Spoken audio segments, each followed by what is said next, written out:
clearing trail and setting cameras. I am a man who walks alone, and when I'm walking a dark road, at night or strolling through the park,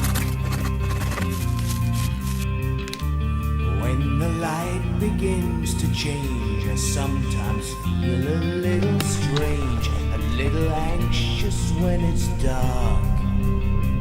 Fear of the dark, fear of the dark. I have a constant fear that something's always near. Fear of the dark, fear of the dark. I have a phobia that someone's always there.